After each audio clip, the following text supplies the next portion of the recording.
Oi, gente, tudo bom? Então, hoje a gente tá aqui, deixa eu virar um pouquinho. Opa! Estamos indo para o capítulo 4 do Mulheres que Correm com os Lobos. Hoje, pela primeira vez, é o primeiro conto onde, na verdade, é um personagem masculino, né, que é o personagem principal. E o capítulo, ele fala sobre o parceiro, a união com o outro, né? É o primeiro também tema que é passado sobre os relacionamentos, né? Sobre como a gente pode começar a se relacionar com o outro.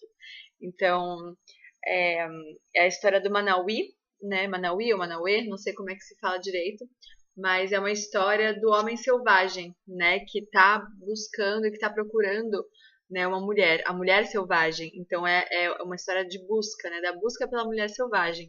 Então a Clarissa começa esse texto, não a história, né? Ela começa o capítulo de uma forma muito forte, sobre como que os homens precisam estar dispostos a conhecerem a dualidade da mulher selvagem, né? Os diferentes arquétipos existentes dentro de nós e estar disposto a aprender, né? E a gente, como mulher, estarmos dispostas a se curar, a se permitir se conhecer, entender essa dualidade dentro da gente e aí a gente poder ensinar um homem que quer aprender, né? Então ela fala de uma forma muito linda esse começo, eu vou ler para vocês. É assim, ó.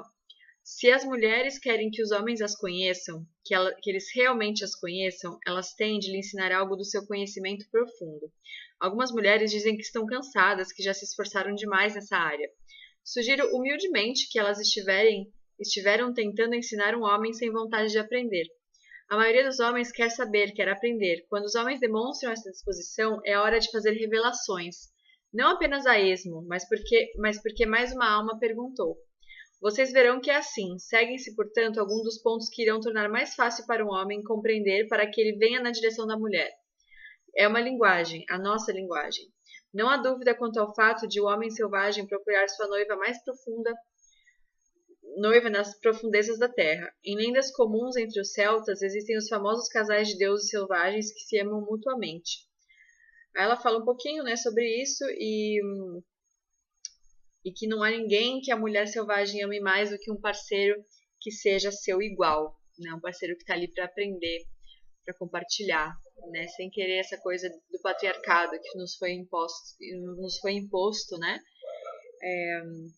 Então, a história de Manauí, né? Eu vou ler rapidinho aqui porque é um trecho curto, né? E tem muito simbolismo também essa história, sobre você se manter no seu propósito também, né? A gente vai falar um pouquinho sobre isso depois. Então eu vou ler para vocês a história do Manauí. Era uma vez um homem que vinha cortejar duas irmãs gêmeas. Vocês Aí abre, né? Você não poderá se casar com elas a não ser que consiga adivinhar os seus nomes, dizia, porém, o pai das moças. Manauí tentava e tentava, mas não conseguia adivinhar os nomes das irmãs. O pai das moças abanava a cabeça e mandava Manauí embora todas as vezes. Um dia, Manauí levou seu cachorrinho junto numa visita de adivinhação, e o cachorro percebeu que uma irmã era mais bonita do que a outra e que a outra era mais delicada do que a primeira.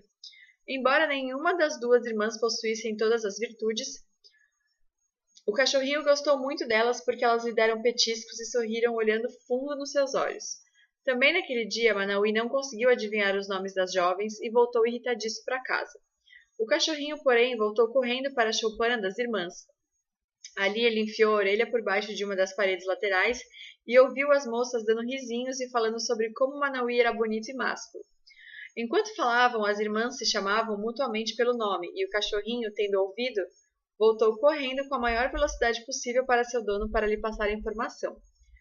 No caminho, porém, um leão havia deixado um grande osso com carne perto do caminho, e o minúsculo cachorrinho sentiu imediatamente o cheiro. Não pensou em mais nada e se desviou mato adentro, arrastando o osso. Ali ele lambeu e mordiscou o osso com grande prazer até que todo o sabor desapareceu.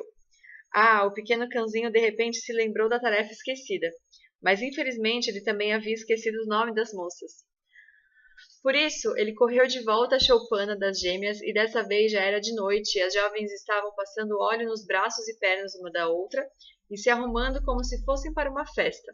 Mais uma vez o cãozinho as ouviu chamando-se mutuamente pelo nome. Ele deu pulos de alegria e estava correndo pelo caminho afora na direção da choupana de Manauí, quando do meio do mato veio o aroma de noz moscada fresca. Ora, não havia nada que o cachorrinho adorasse mais do que noz moscada.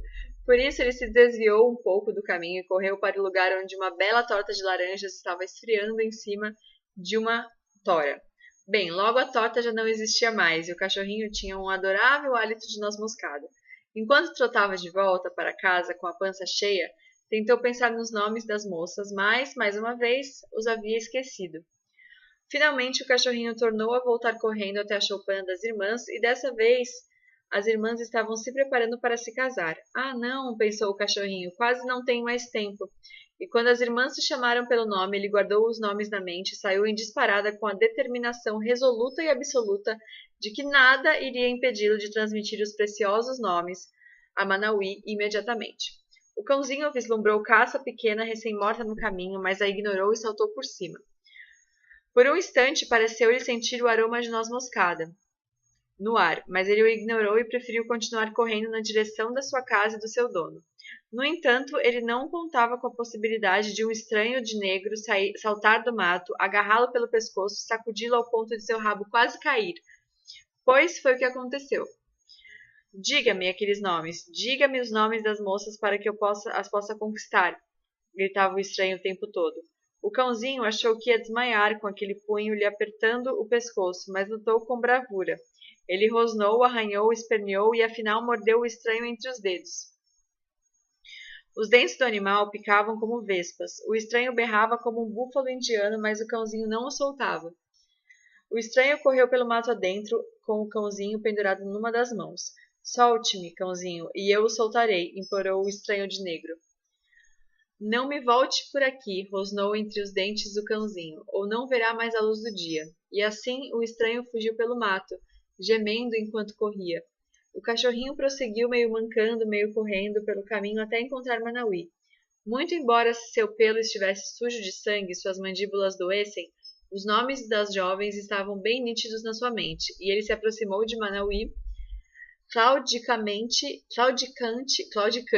desculpa, mais feliz da vida. Manauí lavou os ferimentos do cãozinho e este lhe contou toda a história, assim como o nome das moças. Manauí correu de volta até a aldeia das moças com o cachorrinho nos ombros e as orelhas de cachorro dançavam ao vento como rabos de cavalo. Quando Manauí chegou até o pai com o nome das filhas, as gêmeas receberam Manauí completamente vestidas para viajar com ele. Elas haviam estado à sua espera o tempo todo. Foi assim que Manauí conquistou duas das donzelas mais belas da região.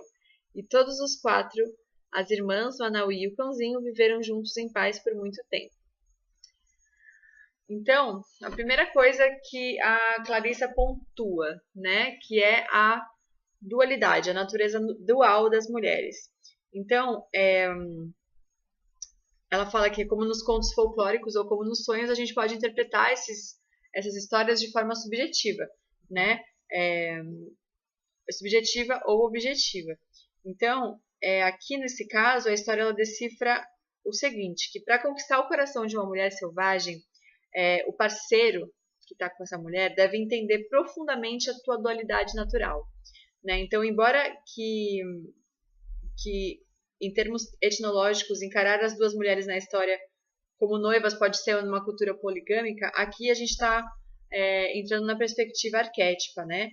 Do mistério das duas poderosas forças femininas que habitam uma única mulher. Então a gente tem a mulher que está na superfície, né? A mulher que é o externo, o nosso exterior, e a gente tem a criatura interior, que é uma mulher que está em constante descoberta. Né? A gente tem essa polaridade, a qual uma é muito voltada para o nosso autoconhecimento e a outra é para a mulher que todo mundo conhece. Né? Então, existe essa dualidade e a gente precisa saber que ela existe também. Né? Então, essa criatura, ela traz uma coisa meio assim de surpreendente, de sagaz, sabe? Assim, de original. E a mulher da superfície, ela está cumprindo um padrão que alguém, né, que a sociedade nos indicou. E aí quando um lado está mais frio sentimentalmente, o outro lado está mais quente. Então a gente precisa equilibrar os dois lados. né? Porque às vezes se a gente se sente muito selvagem, né, que essa mulher interior, pode ser que a gente sinta falta de alguma pessoa do nosso lado. E quando a gente se sente muito na superfície, a gente sente falta de estar sozinha, sabe? Então é preciso equilibrar bem isso, né?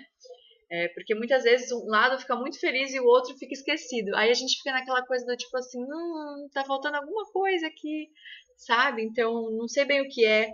Então essas duas mulheres que são uma, né, elas são elementos separados, porém associados, né, que se interligam de diversas formas. Então, outra coisa que ela pontua também é a força de ser dois, né? Que embora cada lado da natureza de uma mulher represente uma entidade separada com funções diferentes, elas devem ter um conhecimento um do outro, que é o que eu falei agora, né? Então, tem muito que aprender acerca da força de ser dois, né? Quando a gente examina também o símbolo dos gêmeos. Então, ela conta um pouquinho aqui que na mitologia, né? Os gêmeos, eles são dois seres que partilham a mesma alma. Então, tem que ser muito equilibrado o que vai dar para um, o que vai dar para outro, porque para não fomentar uma energia polar de inveja, né? O poder de ser dois é muito forte. Então a gente tem esse poder dentro da gente, né? Como se tivéssemos gêmeas aqui dentro. Então nenhum dos dois lados deve ser negligenciado, né? Como eu acabei de falar.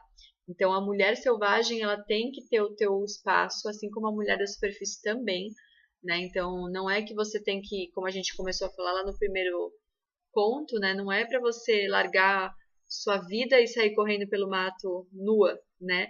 É para você saber interligar os dois. Então, ela fala bastante sobre isso, né? Que não dá para a gente manter nosso self sozinho, né? O self civilizado, né? Porque é isso, como eu tinha falado, sozinho o self mais civilizado vive bem, mas sente uma certa solidão, e sozinho o self selvagem também vive bem, mas ansia pelo relacionamento com o outro, né? Então a gente tem força quando a gente se junta a outra pessoa, né? Quando a gente está junto a gente não pode se quebrar. Então essa outra pessoa está onde? Está aqui dentro, não é necessariamente uma pessoa fora, né? Não é necessariamente uma relação externa.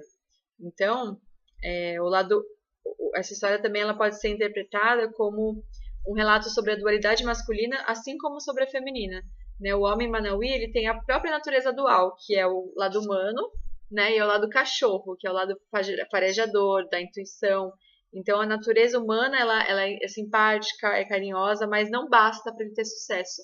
Né? Então, ele precisa desse poder mais sagaz, assim, mais intuitivo, mais farejador. Né? O selficão que aprende a superar as seduções superficiais, né? E reter o conhecimento mais importante, porque é muito fácil a gente se distrair, né, na nossa sociedade. Então, essas forças masculinas, elas podem incluir tipos de energia semelhantes à do Barba Azul, né? E por esse motivo eles tentam demolir a estrutura dual da mulher. Então, é aquela coisa, às vezes a gente entra num projeto, a gente começa algo novo, aí vem aquela vozinha, aí vem aquela tortinha, né? A torta da noz moscada. Vem a notificação no Facebook, vem alguma coisa que tira a gente do nosso foco. Né? Às vezes a gente quer seguir um dia assim, focado, trabalhando, aí vem alguém, aí começa a falar alguma coisa que você vai lá, né? Vem uma amiga tua e fala, vamos fazer tal coisa, aí você se seduz, aí você esquece o caminho que você estava. Né? Então, por isso que é bom você ter um disclaimer, assim, você marcar, escrever em post-its, escrever em todo quanto é canto qual que é a tua missão de fato, porque é muito difícil, é muito desafiador, né? Você se manter sem distração. Então, as distrações elas sempre vão ocorrer, né? A torta no meio do caminho, tudo vai culminar para que você se distraia. E em relação ao Barba Azul, né? Em relação a essa comparação. Se você encontrar um tipo de pessoa como o Barba Azul na tua vida, né, agora passando para o externo, não só as distrações físicas, né, outros tipos de distração, mas se você encontrar uma pessoa dessa na sua vida para se relacionar, foge, né? Essa pessoa que te tira do teu propósito não é uma pessoa que tem que estar do teu lado, né? A pessoa que tem que estar do teu lado é uma pessoa que te incentiva, né? Por dentro e por fora.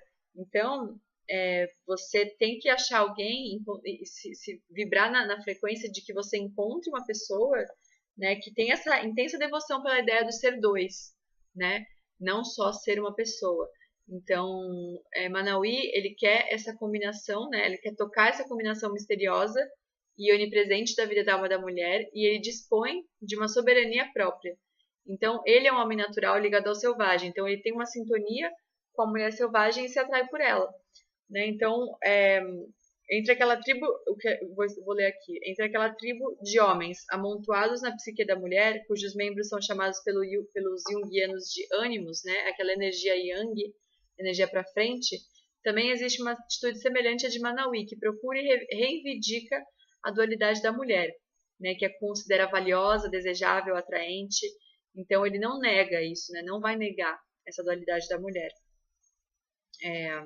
Então, Manauí, quer esteja no mundo interior, né, na nossa própria psique, ou no exterior, ele representa um amante novo, mas cheio de fé, cujo desejo principal é o de identificar e compreender o luminoso duplo na natureza feminina. Então, o nosso Manauí, né, interno é aquele que vai descobrir, né, quer saber mais sobre essa dualidade, quer saber mais sobre como somos, né, no interior. Então, o outro ponto que ela fala é sobre o poder do nome, né, o outro ponto da história aqui, que dar nome para uma força, uma criatura, né, uma pessoa ou objeto tem algumas conotações. Então, existe um poder, né, quando você dá um nome para alguém. Então, nos contos de fadas existem outros aspectos relacionados com o nome e eles estão em atividade nesse conto, né, do Manauí. Então, tem alguns contos que o protagonista procura pelo nome de uma força malévola, e é bem comum isso acontecer, né, que procura pelo nome tenha como objetivo invocar aquela força ou aquela pessoa, chamá-la para que se aproxime a entrar num relacionamento com essa pessoa. Então, esse é o caso dessa história, né, que ele viaja de um lado para o outro sem parar no esforço sincero de atrair o poder das duas para perto de si. Então ele está interessado em descobrir os seus nomes, né? Não para se apoderar do poder delas, mas sim para conquistar um poder pessoal igual ao delas, entendeu? Não é uma coisa de submissão, né? De dominação. Então conhecer os nomes representa adquirir consciência acerca da natureza dual e retê-la. Então esse simbolismo dos nomes é isso, né? Você realmente entender onde você está pisando, sabe? Você entender o que você está, onde você está indo, né? Essa adivinhação dos nomes, né? O nome de uma pessoa representa fazer um desejo por elas ou abençoá-las cada vez que seu nome é pronunciado. Então, quais são os nomes exatos dessas duas irmãs simbólicas na psique da mulher? Né? É claro que os nomes dessas dualidades variam de uma pessoa para outra, mas elas costumam representar opostos de algumas espécies. Então, ele insiste em adivinhar, mas ele não consegue descobrir o nome das gêmeas. Então, o seu self-cão age em seu benefício, né? A sua intuição. É muito frequente que as mulheres anseiem por um parceiro que tem esse tipo de persistência, né? De aprender, de continuar a procurar entender essa natureza. E quando ela encontra esse parceiro, ela dedica muito amor para ele. Então, nós mulheres precisamos parar de nos contentarmos com pessoas que não estão interessadas e não estão curiosas, né, em relação a nós, porque nós mesmas, mulheres, já estamos num processo de autoconhecimento sozinha, de nos conhecermos, né, de cada vez mais nos descobrirmos. E aí, se chega uma pessoa dentro desse contexto e começa a anular esse autoconhecimento, a depreciar, ou enfim, ser o barba azul, né, da nossa vida, então fica muito difícil a gente manter uma relação saudável com essa pessoa e a gente vai se desviar do nosso caminho. Então é muito bom quando a gente encontra alguém que realmente tem essa curiosidade, né? Uma psique saudável que contenha um guardião paternal, né? Também esse encontrar alguém não é só numa relação fora, é numa relação dentro também com a gente, né? Uma psique saudável que contém um guardião paternal não aceita simplesmente qualquer pensamento, atitude ou pessoa, apenas aqueles que são sensíveis ou que se esforçam para sê-lo. Então a gente começa a falar, opa, peraí, né? Eu não quero me relacionar só por me relacionar, sabe? Então, o pai das irmãs, ele diz, não, peraí, enquanto você não adivinhar o nome das minhas filhas, você não vai conseguir casar com elas. né? Então, o pai ele está querendo dizer que não se pode alcançar esse conhecimento profundo sem um trabalho, né? Sem uma pesquisa, sem um esforço, né? Então, é preciso fazer esse trabalho antes, né? Então, persistir no estudo, né? Persistir no querer, no ser curioso, né? Então, é preciso que você se descubra cada vez mais próximo da verdade real desse enigma da alma feminina, né? Que é uma charada, né? Até nós nos mantemos nesse constante busca, mas quando a gente entende, quando a gente toma posse do nosso amor pelo nosso corpo, pela nossa psique, pela nossa feminilidade, pelo nosso sagrado feminino, a gente pode convidar a pessoa que a gente quer para aprender com a gente, né? A gente não vai aceitar qualquer pessoa, a gente vai se sintonizar com uma pessoa que está vindo, que você está se atraindo, né, e que você tem essa conexão, e aí você fala, não, então essa pessoa aqui eu quero, né, me conectar com ela, quero que eu aprenda junto com ela e que eu passe para ela tudo o que eu sei de mim mesmo, né, mas a pessoa precisa passar por um processo de trabalho prévio, né, para estar ali. Ela só está ali, duas almas dessas só se encontram na vida porque tem uma conexão muito forte, né, porque se conectaram, porque é aquele momento para aquilo acontecer. Então a gente tem que sempre ouvir a voz da nossa sabedoria, né? Para saber se essa é a pessoa mesmo, se essa pessoa está realmente aberta a isso, ou se ela é um barba azul, né?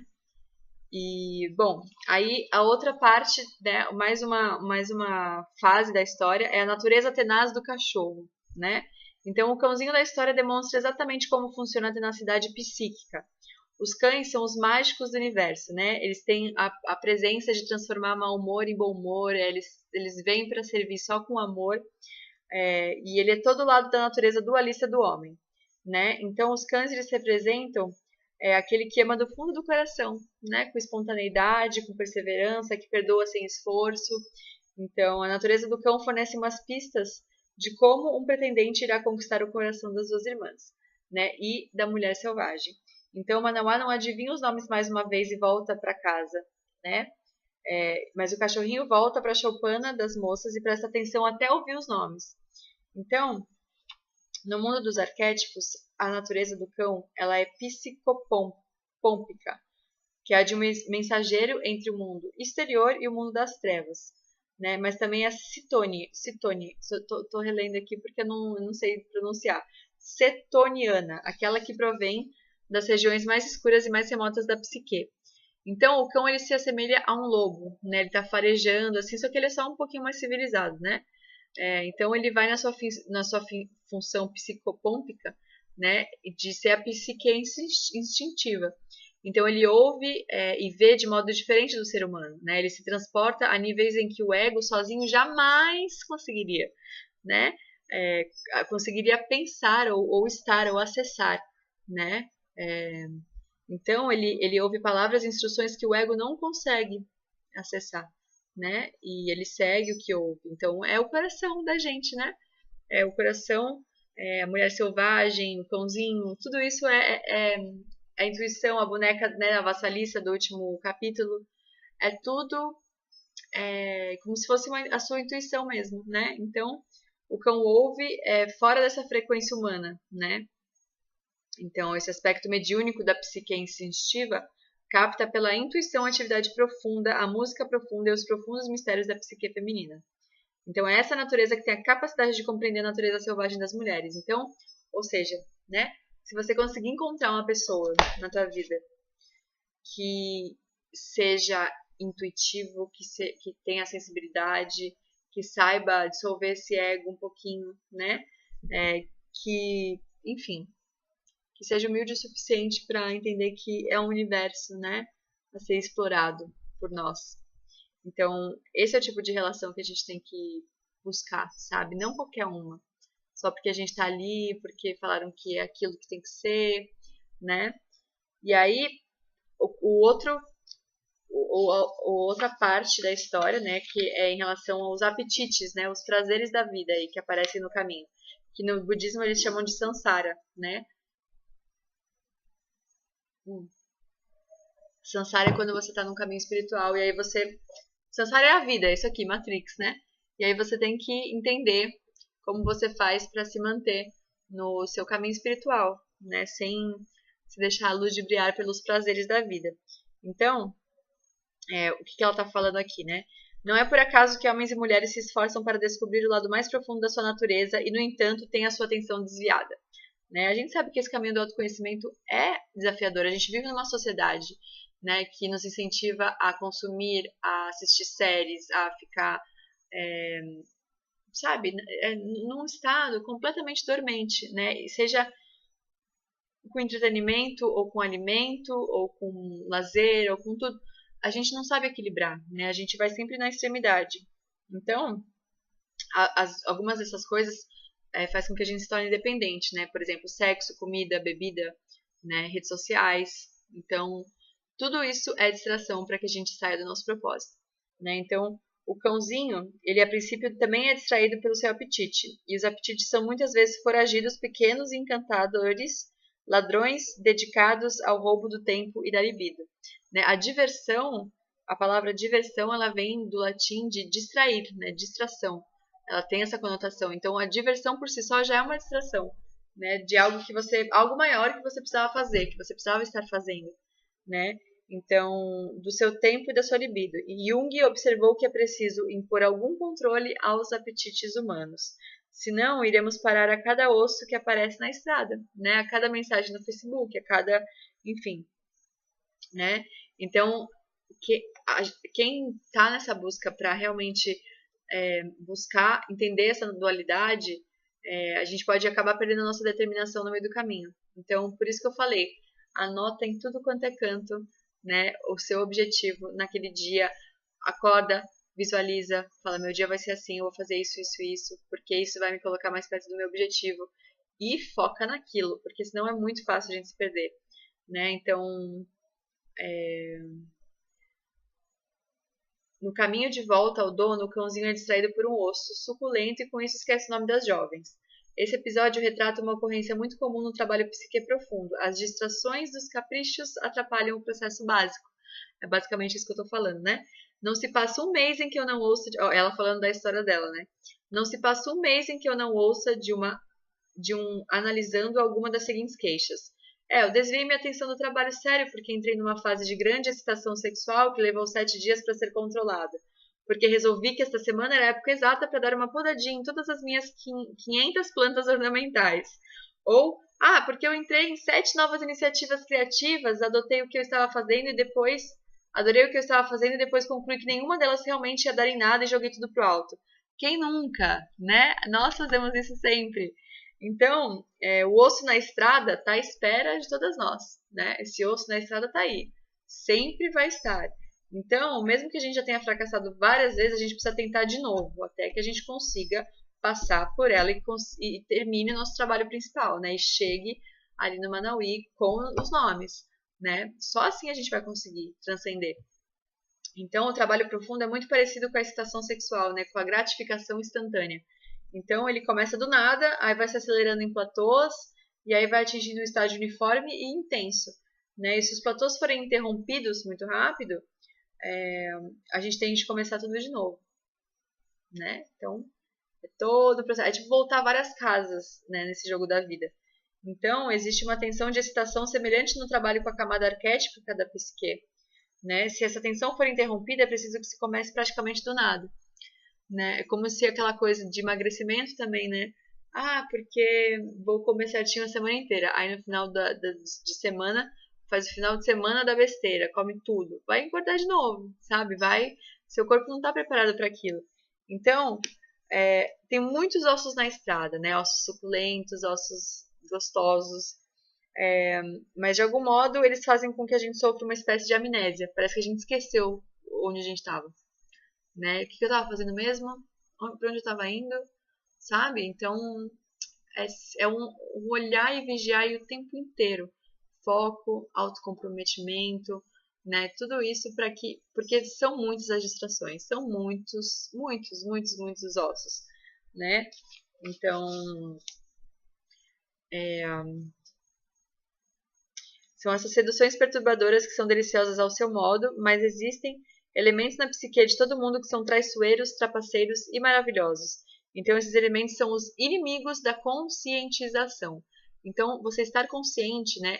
É muito fácil a gente escrever uma coisa tipo, eu quero viajar. Aí, vou juntar dinheiro, tô juntando dinheiro. Na primeira vez que você sai de casa, você vê lá uma bolsa ou alguma coisa em promoção e você compra. Aí você já esqueceu do seu propósito, sabe? Então, assim, esteja com esse propósito bem amarrado, né? Bem escrito em post-its no teu bolso. Tô falando isso várias vezes para reforçar, né? Mas o cãozinho é quem traz essa luz, né? Ele traz a luz para que você volte, para que você tenha essa lembrança da verdadeira tarefa, né? E a sua repetida recordação dentro de nós mesmos, no estilo de um mantra, né? O mantra vai nos devolver a consciência. Então, mantre todos os dias qual que é o seu objetivo naquele dia, qual que é o seu objetivo na sua vida, qual que é o seu objetivo daqui a 5, 10, 15 anos, né? Porque senão a gente vai se perder. E a gente, desde que a gente chega nesse planeta, a gente já tá meio perdido, né? Na verdade, a gente está retornando para casa, porque quando a gente chega no planeta, a gente já é imposto, né? Impostas a ter um nome, a fazer isso, fazer aquilo. Então, de fato, tudo é uma distração, enquanto a gente não descobre o que a gente quer, né? Se pensar bem. O que a gente quer, quem nós somos, qual que é a nossa essência. Então, para mim, pessoalmente, essa jornada toda, ela significa esse retorno para casa, né? Esse retorno para nossa essência, para entender realmente o que eu quero, para onde eu vou, né? E no meio do caminho vai ter muito osso, muita torta de noz moscada, né? E aí, o outro passo, né? Que ela pontua, que é a conquista da ferocidade. Então, o cãozinho ele aprende os nomes, aí ele volta, né? E nesse ponto a gente vê o despertar da consciência da psique, né? A psique instintiva aprendeu a se controlar e a fixar as prioridades e a concentrar a atenção, né? Que é o mais difícil hoje na nossa sociedade. Então, ela se recusa a se distrair, né? Agora ela está determinada, é aquilo e pronto, bora, né? Aquela flecha certeira, assim, ó, é aquilo ali. Então, de repente, um ser sombrio vem do nada, né? Do nada e salta sobre o cãozinho. E esse estranho sacode o cachorro aos gritos. Então, o estranho sinistro, ele não se importa com a dualidade, né? Ou com as nuances sutis da psique. Para ele, o feminino é um objeto a ser conquistado e nada mais, né? Então, existem muitas pessoas assim hoje na nossa sociedade, né? Então, é muito é muito de ligar o radar mesmo da intuição para entender, né, quem que você está atraindo para sua vida, porque a pessoa ser bela, bonita, atraente, às vezes só isso já é o suficiente para uma pessoa se aproximar sem querer entender a dualidade, sem querer entender o valor, a essência que a mulher tem, né? Só vai pelo físico, pela beleza. Então a gente pode ser bela e a gente pode ser intelectual, inteligente, profunda, né? Nós podemos ser os dois, não é que eu tenho que ser inteligente, eu tenho que ser bonita. Não, a gente vai fundir isso, a gente tem que fundir, né, os dois, porque tá tudo bem, sabe? Então, mas vai ter esses sinistros aí que vão chegar só atraídos pela aparência. Então, é muito comum que as relações sejam pautadas nisso, né? Então, é não aceitar isso, né? Lutar para ter essa firmeza naquilo que a gente se dedica, né? Lutar para superar as nossas motivações espirituais e mais superficiais também, né? Que é o desejo de se sentir maravilhoso, que o Robert Bly fala. Lutar para terminar o que iniciamos, né? Para lutar contra isso, lutar contra tudo isso que aparece, né? Então o cãozinho ele luta para guardar os nomes e ele vai superando os seus repetidos escorregões no inconsciente, né? Terminando a batalha, ele não perdeu os nomes, pois era exatamente esse o motivo da briga. Então, quando a gente possui esse conhecimento, a gente tem um poder equivalente ao da própria mulher, né? Então, o cão ele lutou para transmitir esse poder ao homem que é digno de ter esse poder, né? De ter esse poder de se conectar com essa mulher. Então, ele lutou para manter afastado desse poder um aspecto da natureza humana primitiva que usaria indevidamente, né? Então, o cão ele passa os nomes para Manauí, que apresenta para o pai, né, das moças, e elas já estão prontas para partir com Manauí. Então, o tempo todo elas estavam aguardando que ele descobrisse, né, e guardasse esse conhecimento consciente das naturezas delas, né? Então a gente conclui que duas coisas que prejudicam o avanço nessas questões são a distração, né, dos nossos apetites e o estranho sinistro, que ele vai aparecer em algum momento aí. Sendo que esse pode estar no opressor inato à psique, ou às vezes numa pessoa ou na situação do mundo objetivo, né? Como eu falei, uma pessoa que pode chegar para você. Então, seja como for, cada um sabe no fundo, né, como derrotar esses sabotadores, né? Então, guarde os nomes são tudo. E a última constatação dela, né, última parte da, da interpretação, né, é da mulher interior. Então, isso é muito interessante, porque é um mal, né, que a gente vive. Algumas mulheres sempre se perguntam por que eles não entendem o que eu penso, né, o que eu sinto, por que eles não conseguem saber o que eu penso, né, e elas ficam exaustas de fazer essa pergunta. Então, existe uma solução para esse dilema, né, uma solução bem prática e bem eficaz. Se a mulher quiser que o seu parceiro tenha esse tipo de receptividade, ela vai lhe revelar esse segredo da dualidade da mulher, né? Então, ela vai falar sobre a mulher interior. Então, ela tem que se expor, ela tem que falar, ela tem que dizer o que ela pensa e o que ela está sentindo, né? E isso ela consegue ao ensinar o seu parceiro a fazer duas perguntas de uma simplicidade enganosa que farão com que ela se sinta vista, ouvida e conhecida. Então, a primeira pergunta é a seguinte: o que você quer, né? Quase todo mundo faz alguma versão dessa pergunta, mas de forma automática. E existe uma pergunta ainda mais essencial: o que deseja o seu self mais profundo, né? O que a tua essência quer lá no fundo? Então, quando se ignora a natureza dual da mulher e se julga a mulher pelo que ela aparenta ser, pode-se vir a ter uma grande surpresa, pois quando a natureza primitiva da mulher emerge das profundezas e começa a se afirmar, é frequente que ela tenha interesses, sentimentos e ideias muito diferentes do que manifestava antes. Isso é muito interessante, né? Para ter um relacionamento seguro, a mulher também precisa fazer as mesmas perguntas ao parceiro, né? Para que sempre tenha esse fogo da curiosidade a dois, né? Então, como mulheres, a gente aprendeu a reunir as forças dos dois lados da nossa natureza e dos outros também. Então, a partir da informação que a gente recebe dos dois lados, a gente pode determinar o que é mais valioso para a gente, né? Como reagir de acordo com isso. Então, quando a mulher ela consulta a própria natureza dual, ela está cumprindo o processo de olhar, né? O processo de olhar, de examinar, de sondar o material que está além do consciente.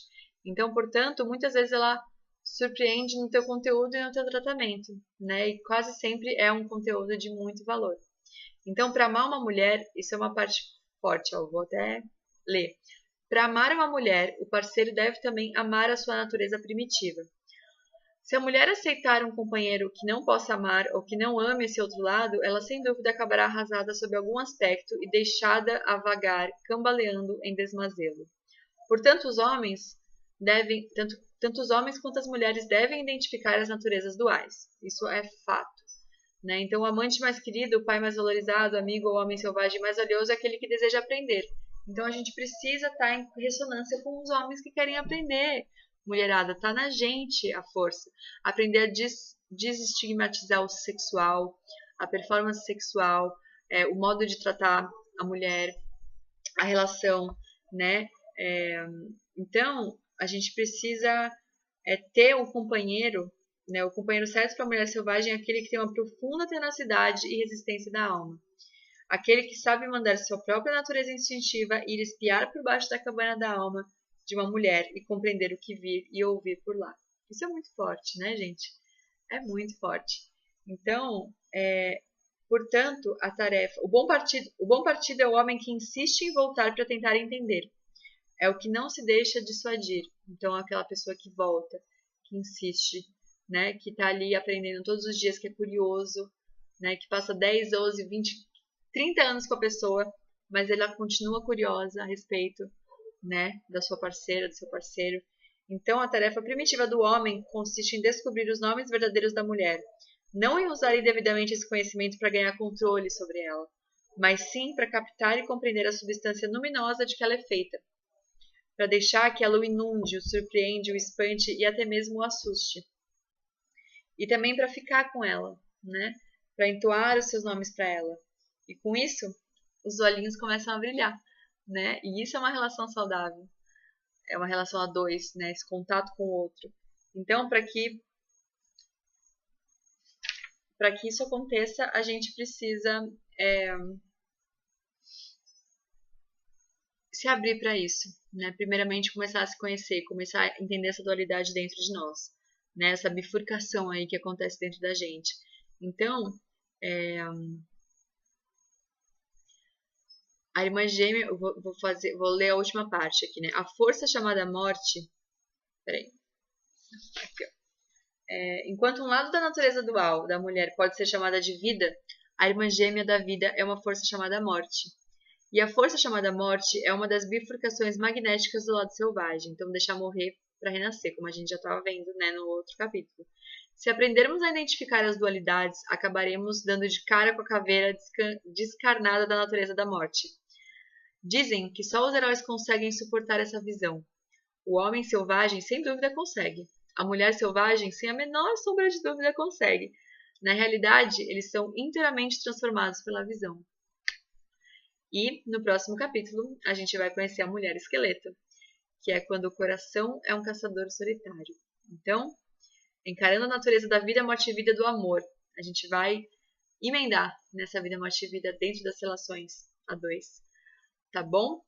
É isso, gente. Muita informação, né? Mas é o resgatar aí nossa relação com as pessoas que realmente estão abertas e disponíveis e curiosas a respeito de nós. Mas a gente nunca vai encontrar uma pessoa assim se a gente não for assim com nós mesmos, né? Se nós não formos curiosos a respeito da nossa própria dualidade, da nossa própria psique, da nossa própria mulher interior, né? Que são várias nuances aí diferentes. Então, se explorem, né? Se conheçam, escrevam o que vocês sentem, anotem os sonhos, façam longas caminhadas, meditem, né? Pratiquem atividades físicas, se soltem, dancem. Tudo isso faz com que vocês despertem cada vez mais esse autoconhecimento dentro de vocês.